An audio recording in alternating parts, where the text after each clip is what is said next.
perspective, as my role as an advanced nurse practitioner in the NHS and non-medical prescriber, when we're gathering the developmental history and assessment, I noticed there was quite big differences in children's mental health services versus when I was working in paediatrics. And then as I've done more work across the lifespan, working with adults is quite different again. And Penny, I know you've got quite hands-on experience in this area. Remind us of your clinical expertise. Yeah, so my clinical expertise, my background is I'm a general nurse, but then I was a midwife and worked in NICU for around 8 years, and following on from that as a health visitor. So majority of my career has been working within that younger age range. And it's really interesting moving into ADHD and neurodiversity to actually reflect back on what the significant issues were with parents, young babies, young infants, and sort of toddlers moving into school. You know, what impact did their sort of experiences have on their sort of neurodiversity? Because when I was working in that area, I didn't even really think that way. So that's where sort of developmental history, I think, is absolutely key to the neurodiverse population when we're doing assessments. And Ryan, you've got a slightly different clinical background as well, with the neuropsych side of things. Can you remind us of your clinical role and expertise? Yes, I worked in pediatric neuropsychology for many years, working with ages 2 through 25, but really more heavily towards the 2 to like 12, 13 population. And we did a lot of the developmental history. We needed to get that from the parents. That was part of building our neuropsych battery to understand what are we looking for, where did they start out, right? Where do we kind of expect them to be, but then also doing various neuropsych testing, intelligence, memory, academic, things of that nature to help get that baseline. So understanding, okay, this is where they started. This is, kind of what happened during birth, early childhood, things of that nature. Now we're going to grab that baseline. Where are we going from here? So like Penny said, starting with, here they are. Now they're going into school. What did this mean to where they are now? And what does that mean going forward? Is really where we focused a lot. Great. And I guess just to kick it off, because we've got quite different clinical backgrounds, for me, training as a mental health nurse and then specialising in child and adolescent mental health, I was never given any formal training on the developmental history. As I specialised more in neurodevelopment, when you work in different services, you're kind of given a form to fill in. Sometimes in some services, it's something that you take 15-20 minutes to do. Other services I know have taken a couple of hours and really poured into the detail. And reflecting back on that, and also reviewing the literature as I've advanced through my career, I'm realizing that maybe I didn't always know why I was asking the questions or how I would follow up. And Ryan, it feels like you've done some quite in-depth developmental histories. In the States, do you get formal training, or within your roles where you taught what to look for? For me, most of it was within my role. During the neuropsych evaluations, my provider that I worked with and the students that I worked with would also do parental interviews that were about an hour to an hour and a half long that really dug at those topics, as well as having forms for them to fill out. I do remember during my master's program taking developmental, psychology to understand the developmental side of things, but really when it came down to understanding, APGAR scores and, milestones, things like that, was really more on the job training. Mm-hmm. So I do know that that differentiates between types of mental health practitioners here in the US. I think more that work within the pediatric range would have a better understanding of those developmental milestones and really lean into them. Whereas, as you said, with the adult population, sometimes it's just a quick, how was it? Were you a quote unquote normal child? And then, okay, now we're moving on. So I think that differs greatly as well. But I think for myself, it was mainly on the job training. And Penny, I'm assuming in your role working with neonates and then moving into health visiting before working in the neurodiversity space, have you had more formalized training, or again, like Ryan and I, have you kind of learned as you've gone along? I would say most of it is probably learning as I've gone along. But I do think that the way that my career has progressed from the pre-birth and then the birth and then monitoring children up to sort of school age and beyond has been so helpful in supporting my thoughts around developmental histories and the importance of them and where they sit within the mental health domain. Because a lot of the physical things that we discover when we're writing or when we're gathering that information around developmental histories is often missed, and it's so important to be asking the right questions, but knowing what questions are going to be significant when doing that assessment. And when we're thinking about ADHD, so we know that it's a neurodevelopmental condition. The key is kind of in the name at that point, isn't it? And so we know that we're looking at symptoms right from kind of birth and early childhood right through to when you're seeing that individual in clinic. How would either of you capture why it's important to do a developmental history? Why, as clinicians, do we sit there and take the 90 minutes or so to get this information? Yeah, and I could, I'll start that, I guess, because understanding the parental history, where, a big thing is parental age, parental health at time of birth, even stress before and after birth can be really important as well. And I know Penny can probably touch on that more than I can, having experienced it. But understanding again, where did they start from in terms of the birth itself, but also we understand the genetic components, understanding the parents, we can sometimes understand the child, and again, getting that information and understanding where are they from 0 to now helps us understand what we're looking for in the future. It helps us understand what we're looking for in terms of, is this ADHD? Is this a learning disorder? Is this autism, right? There's a lot of things that go in the neuropsych in terms of what we're looking for. The more information I have, the better I can build out my battery, the better I can understand, why are we here? Why do I have a language delay, right? Oh, I can see here that they really didn't have their first spoken word until they were about 3 or 4. Well, that's outside of normal limits. Why was that? And I go back further, right? And we can start seeing where maybe these delays started from. And is there a medical or genetic component to them, right? To help better explain it, rather than just, quote unquote, just ADHD or just, right, some other disorder that's popped up. So tying it back that way, I think, is really important. But yeah, understanding the parental side of things, I think Penny can touch on more in terms of why is it important to know mom's age? Why is it important to know mom's health at the time? And I think that's really significant, Ryan. And because we know that these neurodevelopment disorders don't just arrive; they are there's lots of components that sort of add to when you get that child who's about to be assessed. So we need to really look at neuro developmental disorders. We know that a lot of them are familiar. They run in families. There probably is a genetic component, but we also know that there are many other components that make up that jigsaw puzzle that we need to understand, and we need to question whether they are significant as part of that assessment. So if we look at parents, when you have your mother that comes in, she's pregnant and it's all very exciting, it's really important to have that information written down for the future, in case that we do need to have an understanding of what went on that pre-pregnancy. Was there gestational diabetes? Was there hypertension? Was there additional stress? Were there any things that could have affected the growth of this baby, and therefore affect their neurodevelopmental growth in utero?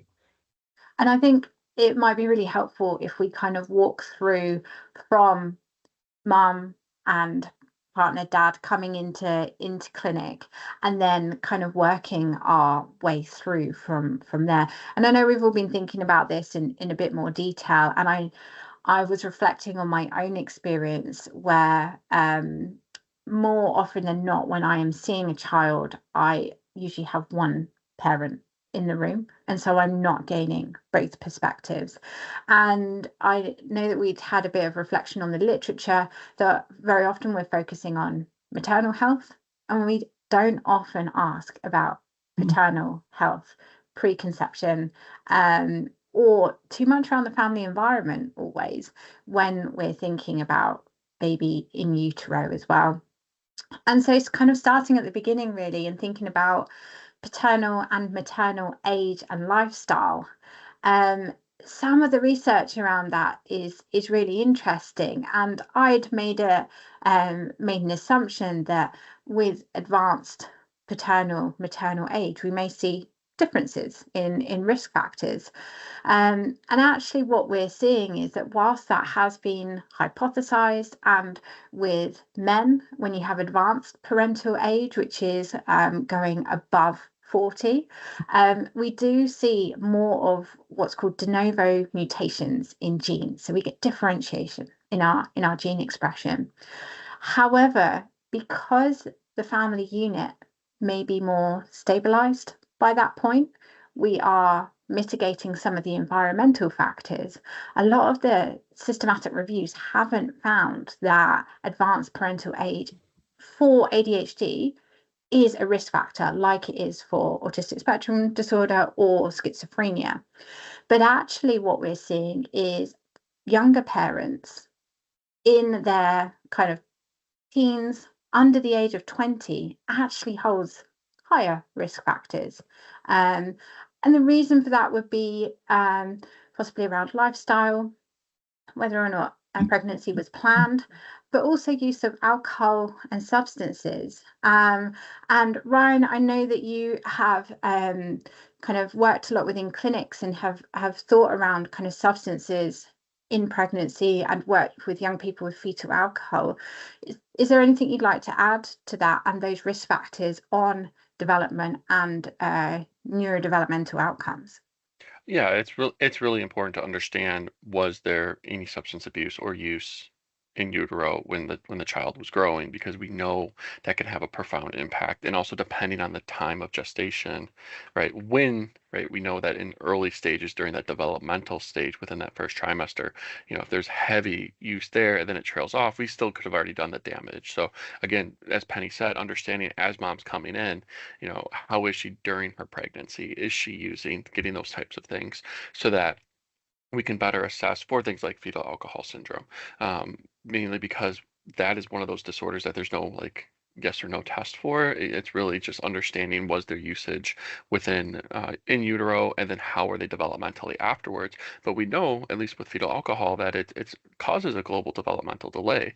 They tend to be a little bit smaller. They tend to have actually ADHD-like symptoms of hyperactivity and impulsivity. So the issue then becomes, what if we have parents who have adopted, right? So you've adopted a young baby, but you don't know mom, you don't know mother history, you don't know parental history, and now we're having all of these issues. We don't know how to best attribute those, and so that becomes kind of that compounding factor of not having that information makes it more difficult to diagnose later on, and also makes it harder to differentiate those diagnoses. As you had said, ASD, is related to, individuals who have a higher or older parental age, right? We know that ASD is more linked to those higher age births. But if we have parents where we don't know, right, some of those younger parents, and we don't have that information, it makes it more difficult then to diagnose properly. And so that's another thing that we always looked at in dealing with, especially fetal alcohol, but any type of in utero substance abuse or use tends to cause global, right, developmental delays, which can impact everything. And that makes it more difficult then to better assess learning capabilities, language, gross motor, fine motor down the line as well. So those are all things that we're always looking for. So neuropsych, again, is about getting that baseline. So even if we don't have that information, it's going, okay, we don't know what happened, but where are we now? So that we can build that baseline and try to go from there as well. And I think, sorry, sorry. Jen. I think just listening to Ryan speak there, I think you've highlighted that there is a responsibility for clinicians to be starting this developmental history right from the word go. So it's not just for the neurodevelopmental practitioner, the paediatricians, the CAMS workers to come in at the time of assessment. It does seem that there's a responsibility for all clinicians to be aware of the impact of what is happening in those in the early life experiences of those in utero, those newborn infants.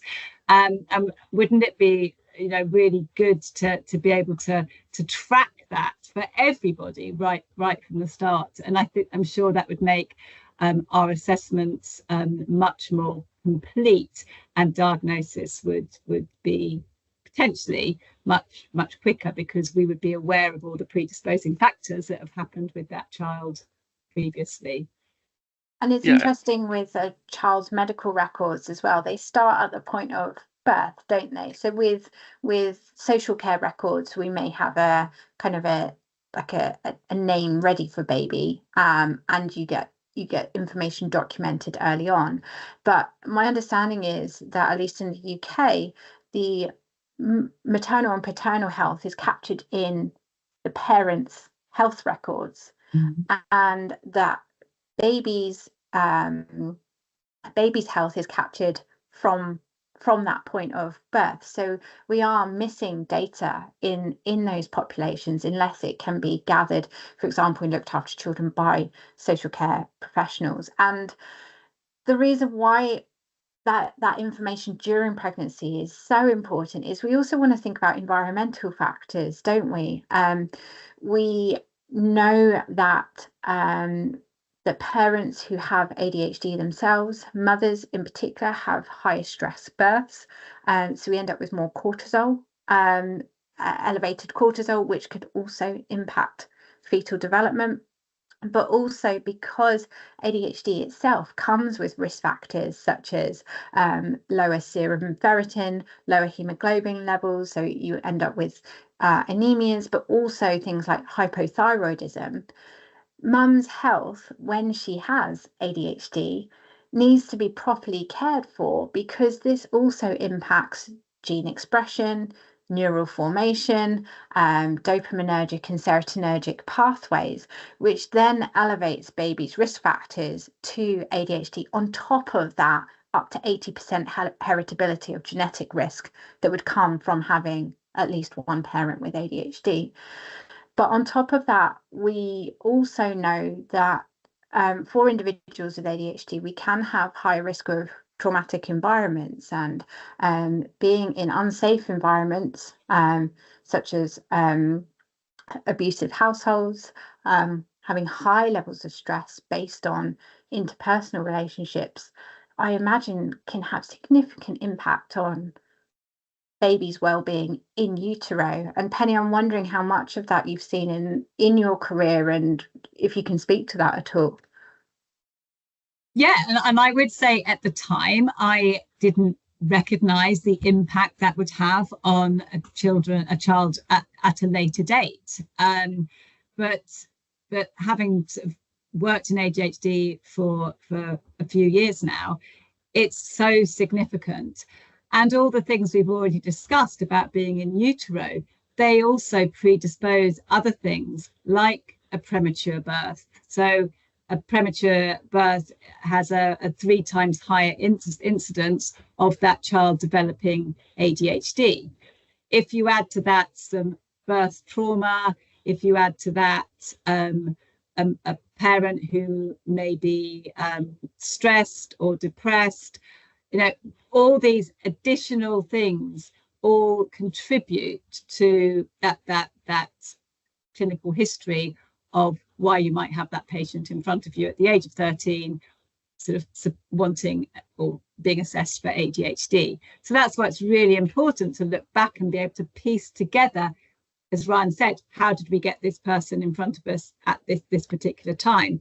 Could we have identified them a lot earlier through that clinical history and been, you know, and raised awareness of what can impact an ADHD diagnosis? And actually, you kind of flagging that, there were things that have come into my awareness that I feel like I should have known but didn't necessarily. And the research and the data around ADHD and inflammation, we're seeing a lot more of this coming through now. It's particularly in adult ADHD, and thinking about how certain conditions, like with the gut and even around our mobility, are linked to our neurodevelopmental diagnoses. But actually, even during the pregnancy process, risk factors such as maternal obesity, so being having a BMI above 30, can lead to additional inflammation, but also things which are outside of our control, like preeclampsia, gestational diabetes, can all then lead to additional stresses, impact gene expression, and can elevate our risk factors for ADHD further down the line. And these are things that I don't think I've asked in my developmental history routinely. I've asked it about the individual, particularly in adult care. I will kind of think about all of these factors for that person and their current experience. But it's not something I've considered on the maternal side. And I wonder if either Ryan or Penny, you have any kind of thoughts around that? Have you been asking those questions? Um, I have not been asking those questions, but this is where, as a parent of a child with Down syndrome, I've lived it. So also a lot of my experience now with things like APGAR scores and the NICU all come from my personal, you know, life with my daughter who was born premature. She has Down syndrome. She was IUGR, which is intrauterine growth restriction, and my wife was preeclamptic with her as well. And my wife had issues with blood pressure with our previous two children, never to the level of actual preeclampsia, but she was close. So we knew that was a risk factor going in. This was an unplanned pregnancy, right? It was a very stressful time for my wife having a child that we knew had Down syndrome. We did the genetic testing. She was doing ultrasounds and stress tests bi-weekly, so 2 times a week. She was driving into Chicago for these tests, never knowing, was she growing, was she not growing? So very stressful time for her. And then also a very traumatic birth. Our youngest, she had an APGAR score of 1, which is not great. It's a 0 to 10, right? 1 is not great. She kind of came out. She was blue. They had to intubate her. We spent 2 months in the NICU. So all of that trauma, not only did it impact Eloise a great deal in terms of her starting point in life. And as you said, her medical record started on her date of birth. And so we don't have a lot of that information within her records, but luckily, because of her Down syndrome diagnosis, she has been more closely followed. So we've updated that information as we've gone along. It's in her record. But for individuals who maybe don't have that genetic disorder, so like we said, fetal alcohol syndrome typically isn't diagnosed until a little bit later in life. Usually by age 2 or 3, they're able to get a good grasp on it, but we may not have all that information. And it was also traumatic for my wife, especially, but also myself. So the way that we see the birth and the way that we see the start of things can be very different. We don't like revisiting it, right? So when we talk about gathering that information, as you said, both of you, I think, said you're usually talking to one parent. You're not getting the full picture. So sometimes you're getting a parent who maybe you get the dad, and as we know, sometimes dads just aren't great at remembering things. And so they say like, oh yeah, everything was okay. And you get the mom, and mom's like, everything was not okay. Like everything. So it's how do they view, right, what occurred at those times that can help us better understand truly the events around that time. And again, getting that information and maintaining that record can be difficult here in the US because if we jump doctors, right, if we jump systems, so we have different EHR medical systems, electronic health records, you may not have that transfer of records. So if you move, we may lose it. If you change doctors, right, we may lose that information. As I said too, someone who goes into the system, the foster system, and gets adopted, right, we may lose a lot of that birth history that can be really important to have. And now we're playing catch up. We're trying to figure this out on the back end. And my question back to Penny would be, what was your experience around that with traumatic birth and the impact you saw it have on not just the child themselves, but on the family? And were you involved with maybe not involved with their treatment afterwards, but are you aware of cases of parents who have then, you know, changed? How is that, do we have parents who maybe express disorders differently afterwards? We know mothers who have ADHD may go off their medication. Does that impact how they're stressed during that pregnancy because now I'm off my ADHD medication, right? So how do you experience, or how have you experienced those types of traumatic births, and how does it impact, mother and child in the long run? Yeah, I think that's a really good point to raise, actually, especially around sort of the more physical symptoms, because I think those are the things that are very much focused on.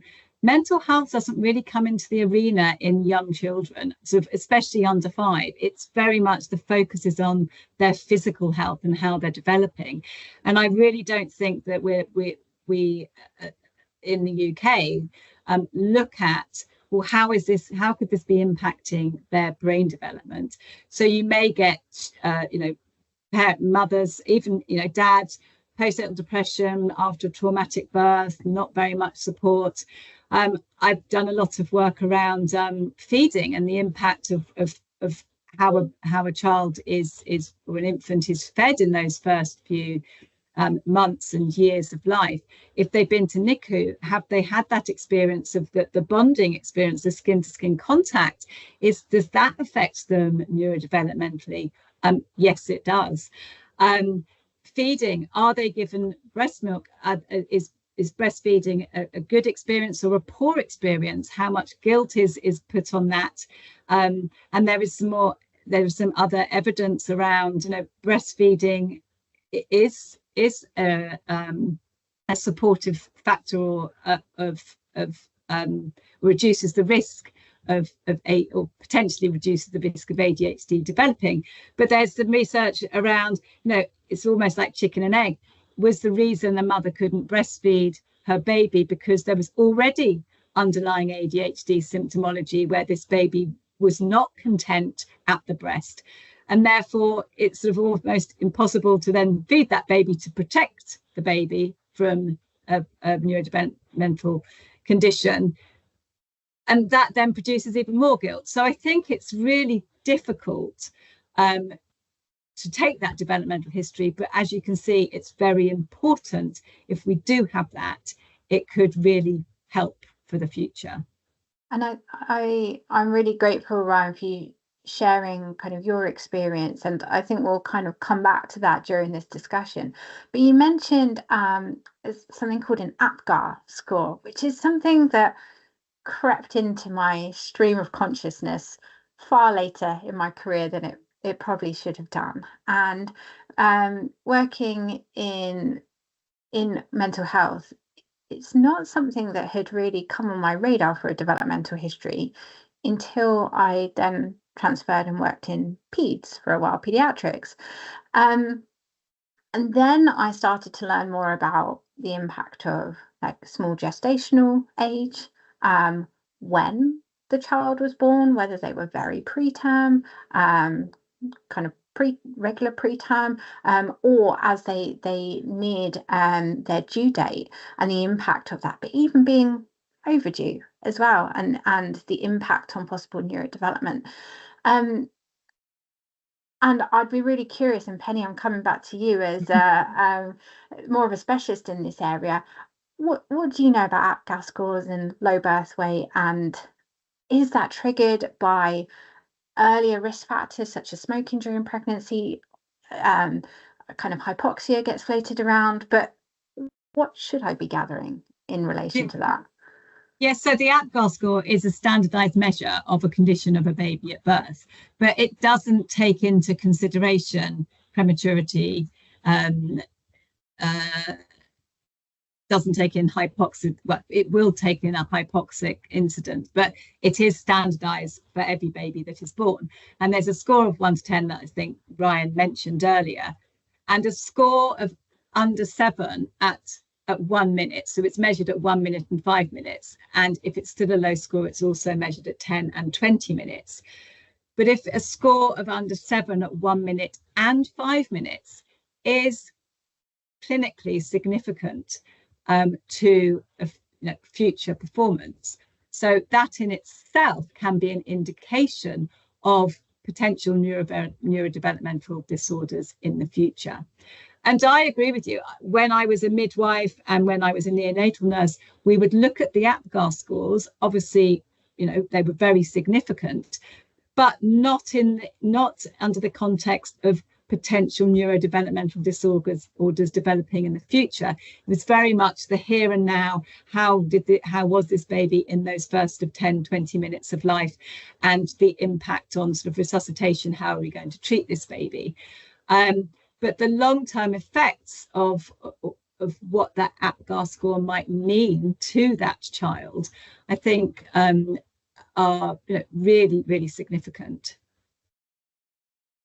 And thinking about the kind of prematurity element and when baby is born, my understanding is that preterm infants, particularly those, I think it's below the 33-week period, are at an advanced risk of developing ADHD or neurodevelopmental conditions, but particularly ADHD.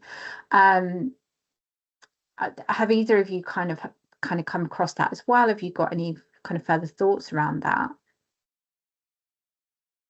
Yeah, I mean, again, in my field of work, going from neonates into health visiting, on numerous occasions, I would come across young, toddlers who were born prematurely, who were already exhibiting the signs and symptoms of a neurodevelopmental condition. It's obviously, very much more prevalent. I think it's 2 to 3 times more prevalent in premature infants than infants born at birth. So again, I think what we often don't see between the hospital paediatricians and the community paediatricians is that crossover of thinking about physical meeting with neurodevelopmental. It was always interesting for me when I would be doing neuropsych testing is that I would typically be working with the child while my provider was talking with the parents. And so I wouldn't always have all that developmental history when I started.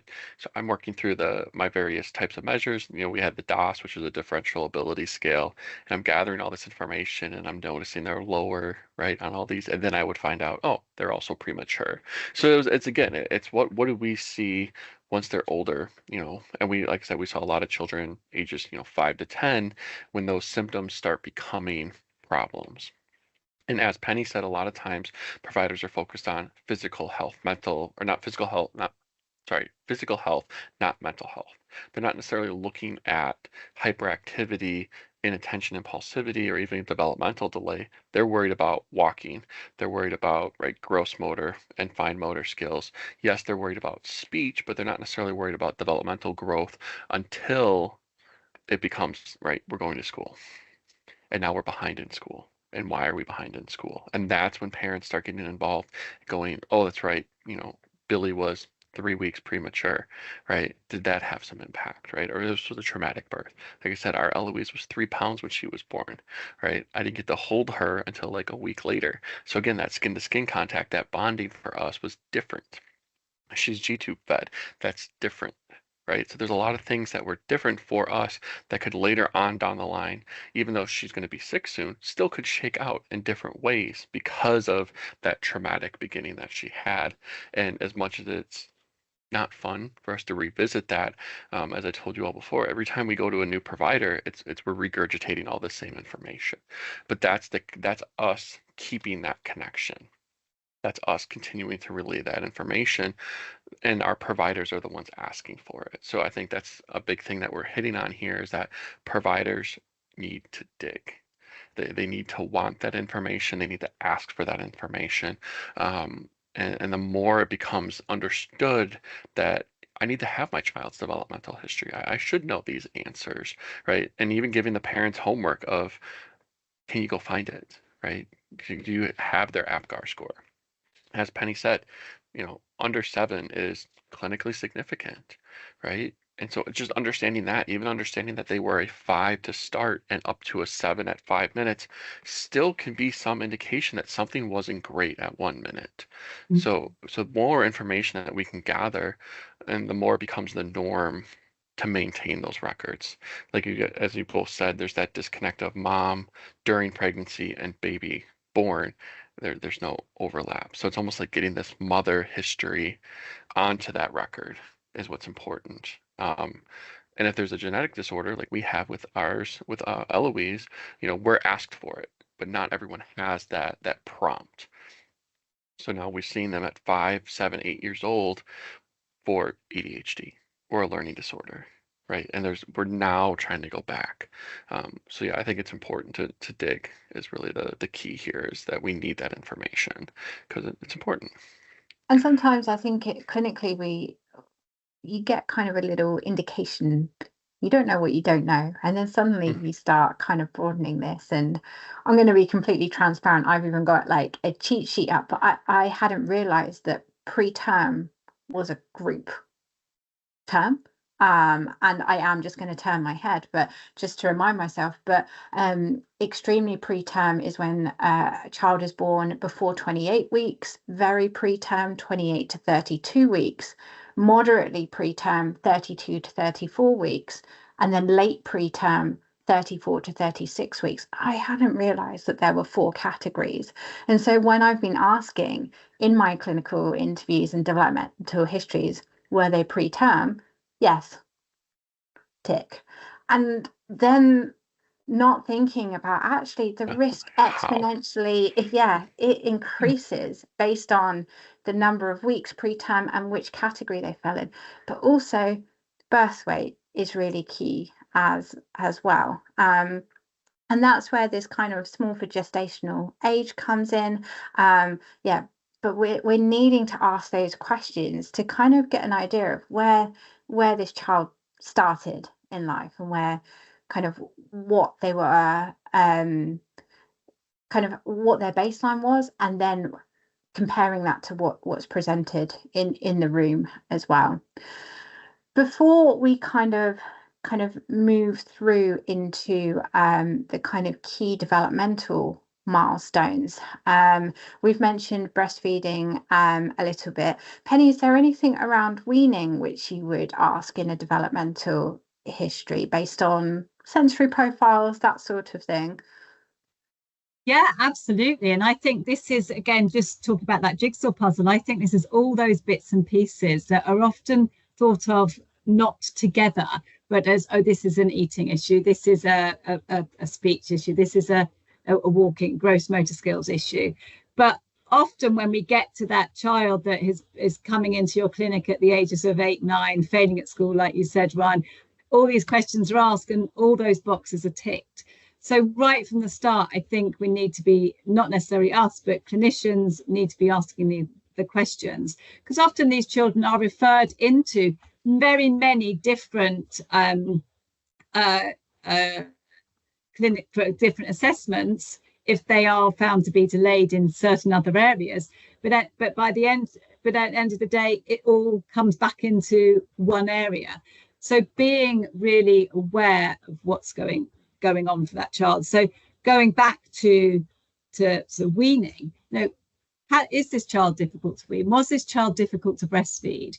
Did they have some allergies, or were they being investigated for gastric reflux or something like that? Can all be clinically significant to their future. Can I ask a potentially silly question? What does, for those of us that don't have children, what does difficult to wean look like? What do you mean by that? Yeah. So babies that just don't show the signs that they want to eat. We know that babies should be, well, the World Health Organization promotes breastfeeding until 6 months of age, and then that babies should developmentally by then be able to take food in themselves. So are they someone who completely averts, will not even pick up a piece of food at that stage? Are they somebody who will push a spoon away? Or is this somebody who has been weaned purely on purees because it's a parental issue? Is that why they're having trouble eating, or is it for some other reason? So again, it's getting that real detailed information rather than saying, oh, what age was your child weaned? Parents don't understand that. They just say, oh, they went on to solid foods at 4 months, but actually exploring that and saying, well, why did you start your child on solids at 4 months? Oh, because they were really difficult to bottle feed. They didn't want to, or they weren't sleeping at night. It sort of expands everything once you start asking those questions. Once you ask the why. Yep. Yeah. Go ahead. And can you see some of those early sensory needs? You mentioned about pushing the spoon away, that sort of thing, or I guess possibly having a preference for certain textures, spitting out certain foods. But I understand some children there may also, and we'll come to speech and language, but does tongue tie potentially impact how a child would wean as well? Potentially, yes. It depends on the degree of the tongue tie, whether it has been addressed in the earlier days. But absolutely, that can impact their eating. I haven't looked at any research linking tongue tie with neurodevelopmental conditions, but there is something around it being part of a neural tube type defect. So I would imagine that there may be something linking those together. But again, that will then also link in with stress, parental stress, if a baby is not eating, and may change environments. So although it may not directly impact in many cases, there may be children that right from that start, we're seeing that they have got additional sensory needs, but also link in with poor sleep, and may then link in with other things that are highlighted, like delayed speech or delayed fine motor skills, which we all know make up some neurodevelopmental conditions. And I guess, Ryan, this may be kind of more your expertise from kind of the ages that you were seeing in clinic, but the kind of speech and language milestones, we've already touched on these a bit, the motor milestones, and social communication milestones as well. I think we did our last webinar on ASD, and we delved quite a lot into the social communication aspect. So we know how that co-occurs with autistic spectrum condition, but thinking about, we know that speech and language, expressive and receptive language needs can be co-occurring to ADHD, and also motor dysfunction, whether it's hypermobility, DCD, so developmental coordination disorder, or other motor aspects such as tics, Tourette's, that sort of thing, all impact. But from your experience, what is the significance of gathering whether or not the child met milestones, acknowledging that children develop at different rates? But and there's always the spectrum. Nothing is ever, they have to say words and exactly 12 months, right? There's a range to when they should be speaking. There's a range to when they should be putting multiple words together, right? The ability for them to state what they need, wants, whether it be with pointing, right? Then eventually with want, or by saying things, being able to express no, right? Understanding what they're being told. So when they're told no, do they respond? Do they respond to their name? All those types of receptive and expressive languages are necessary as they develop. So knowing if that is delayed or not, right? The way that I always looked at that at neuropsych as well is that we're looking at the brain, and we know that everything should be connected. Everything should be working together. So when I have a part that's not, we need to know why, and then what other impacts does it have on the rest of the brain, right? So if there's a motor disorder, if they're having part of the developmental is just stacking blocks, can they stack 2 blocks, 3 blocks, 8 blocks, right? And it seems silly because you're like, they're just stacking blocks, but it goes into the fine motor, to the grip. How are they grabbing, right? When we talk about even kids in school, how do they grip their pen? Is it this? Is it a modified tripod with the full grip? Is it a fist, right? Those seem small, but they're very important in terms of how their brain is working with their body. How are they able to express themselves? How are they able to, articulate and tell you what they needs or wants? So, and I think again, the sooner we find those deficits, the sooner we can start to work on them. Again, I don't want to, go too much into my daughter, but we knew from the get-go that she had Down syndrome. So we knew that language was going to be a delay. So we started sign language out the gate, right? We were signing to her, thank you, mom, dad, right, sister, all of those things, so that she was hearing us and seeing us. And then that was her first sign, right? And she does kitty, right? And dog, she'll pat, so those were her first language, was her signs. So again, we were able to do that because we understood the deficits and where they're coming from. Had we not known that, had we just gone, well, we'll see, and waited for it to be a problem, then we wouldn't have had that building. So understanding where the deficits are is important to understand where we're going. I've always seen kids, that there's hope. They're here.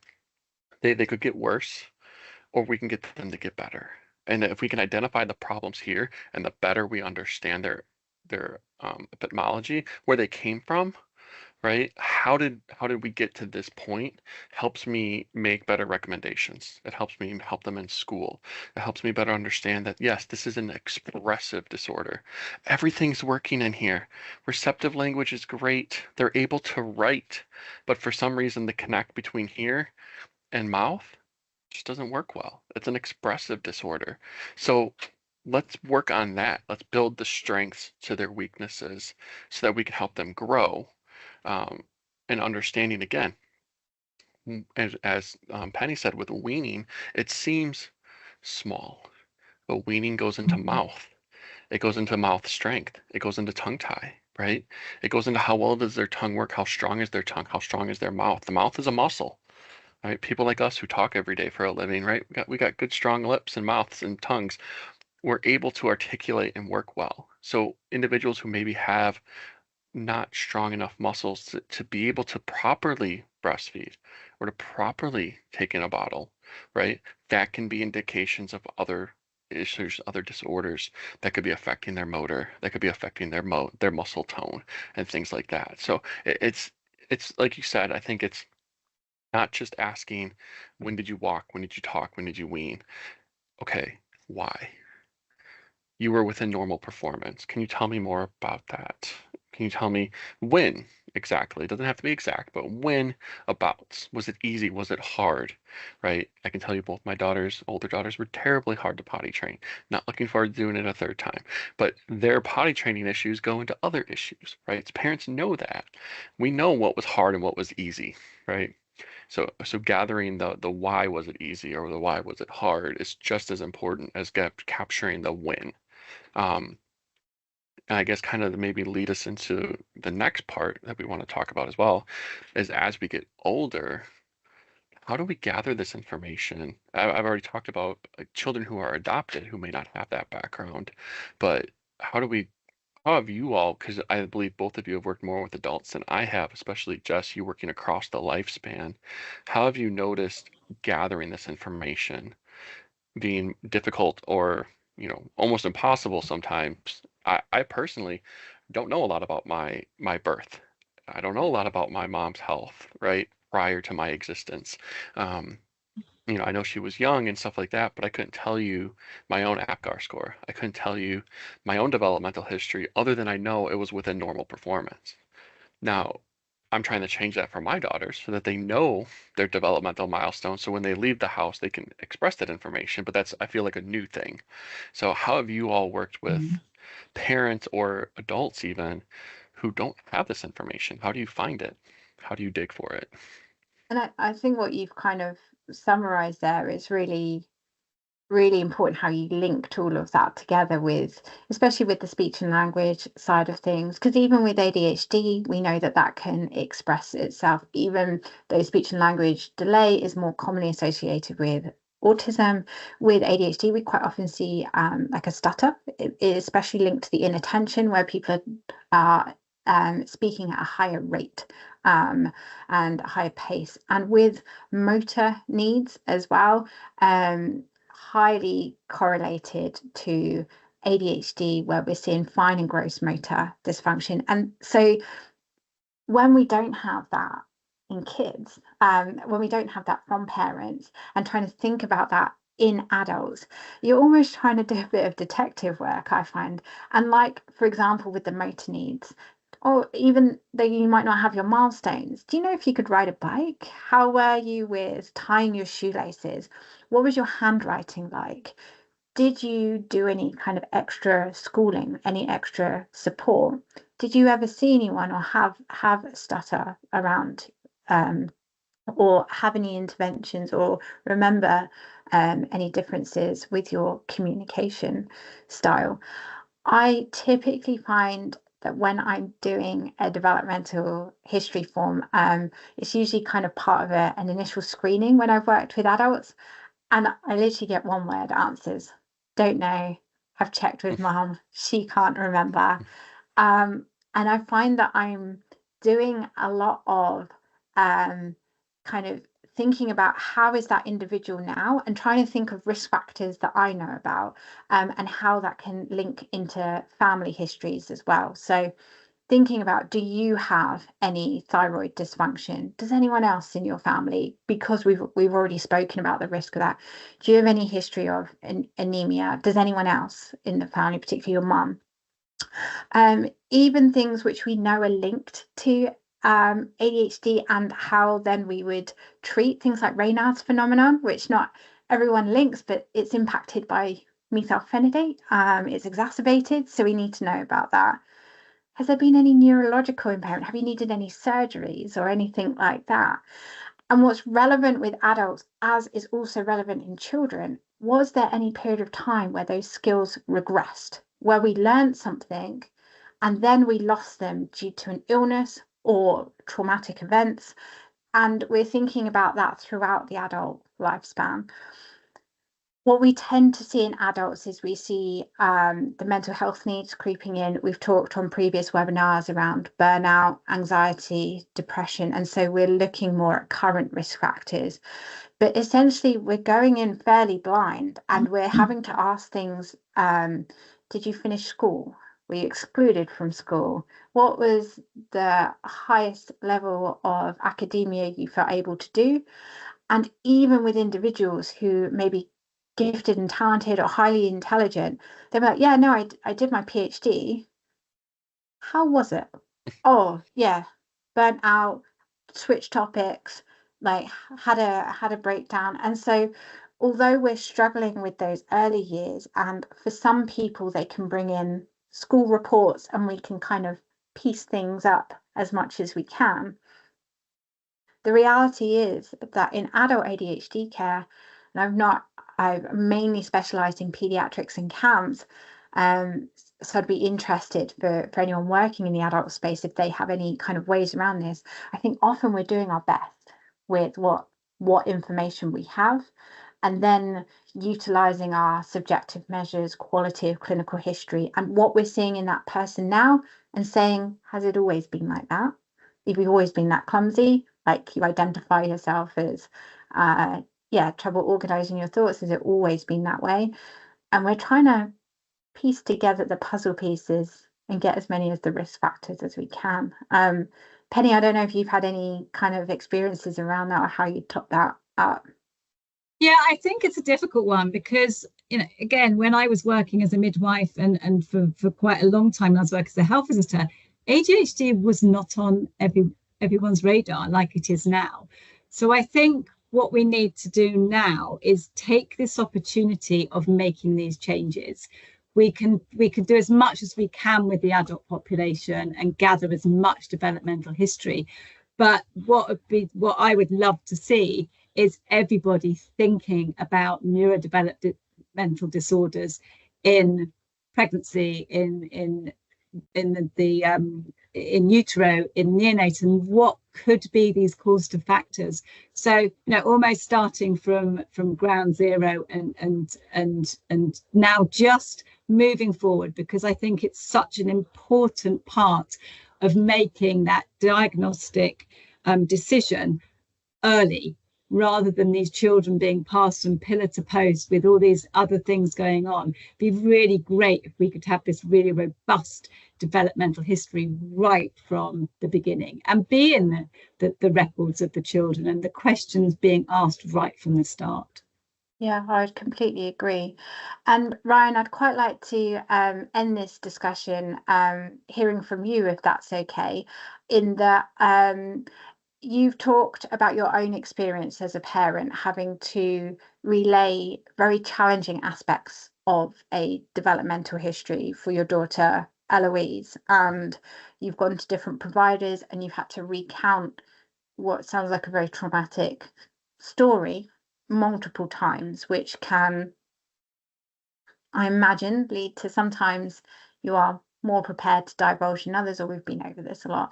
What advice would you give to clinicians completing a developmental history, how they can be most sensitive so that it's obviously a triggering situation and discussion anyway, but how can they best approach that discussion with parents and carers who have had these traumatic early starts?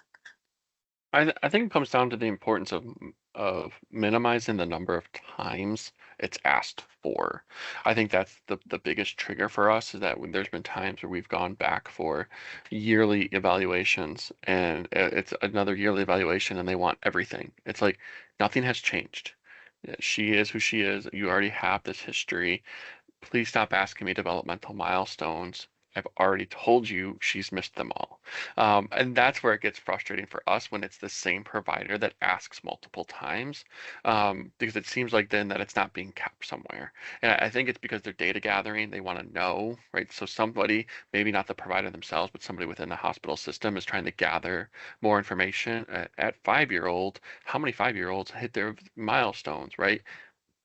Not every kid is going to fall within that. So I think being comprehensive from the start, continuity of care, is really important. And again, that's an unfortunate side here in the US with insurance issues. We may have to switch providers because insurances are no longer accepted. We may have to go on Medicaid, Medicare.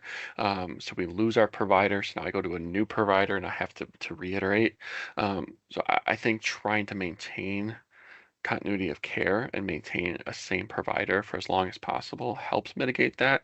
But also caring, just having good bedside manner, asking the questions in a way that seems caring and thoughtful, and not just, I need my robo answers. I need my just checks in the boxes. Um, you know, Asking the whys, but then understanding, right, the little intricacies about it, the things that we don't want to say, but you still need from us, asking in ways that help us talk and tell our story and tell Eloise's story, rather than just, well, did she do this? Well, no, she didn't. Right. Because the more we get those quick, short answers, because there's times where we do want to elaborate, did she talk on time? No. Okay. If they just jump and they're like, okay, she didn't talk. Like, well, she communicated. She signed. Her receptive language is amazing. Her expressive language is still being worked on, right? There's more depth to her. So I think bedside manner and just being comforting and understanding that some of these stories can't be told in a 20, 30-minute appointment. Sometimes it's going to take a little bit longer. And I think that's an issue. Again, maybe here in the US, I'm not sure in the UK, EU, we have time constraints. Some providers, they don't have time to sit through a more lengthy intake procedure. And so that causes, again, issues where we're getting truncated information. We're not getting the full story. So that's what I would say as a parent who's gone through this multiple times, to make it a little bit easier on us. Ask the good questions the first time, and then maintain those records. Help us not have to repeat and relive. If that does happen, then clinicians will save time ultimately, and they will reach hopefully their conclusions much quicker if we've got all the information there, rather than spending half an hour of that the second or third appointment going over what you and I also think that sometimes then we decide not to say it again because we've said it so many times, and therefore you get inaccurate information. Yeah. And it can be frustrating, but I think it can be frustrating for both. Like you said, there's times where we go, okay, this information is not important for this appointment. Like if we're in urgent care because she has a fever, no offense, her developmental history is not impacting this fever. She has a sinus infection or an ear infection. Let's work the here and now. Please stop asking questions about all this, because we know our own child, and we know sometimes that, and we don't want to we're burned out. We don't want to go through the not within normal limits and then the whys, because there's other more pressing matters. So again, the better her records are maintained, the easier it is for a provider to go back through and go, okay, I already see all this. I don't need to ask these questions. I can pull this from other places. So again, continuity of care is really important as well. But yeah, being thorough and just understanding. And I think that's important regardless of whether there's a carried genetic disorder, whether there's a reason to dig, right? I think that we see that a lot. Oh, I have ADHD. Okay, let's just look at school. Let's just look at 5 to 7. Let's just look at 7 to 12. No, dig. Dig now when they're 10, so that we don't have to dig further when they're 20 and 25. Get that information now. Let's get it in stone. Let's get it into a record so that we know it and they know it, and we can better move forward. I think that's really important, is getting that history as soon as we can, setting those milestones, setting those baselines so that we know them going forward. Seems like a really appropriate place to round off this discussion. Thank you both. Thank you. I appreciate your time. Yeah. And yeah, it's been really good to reflect on the role of the developmental history, but also to hear, Ryan, not only from your clinical perspective, but from parental perspective as well. I hope a lot of people find that really valuable. Great. Thank you, everyone. Bye. Thank you.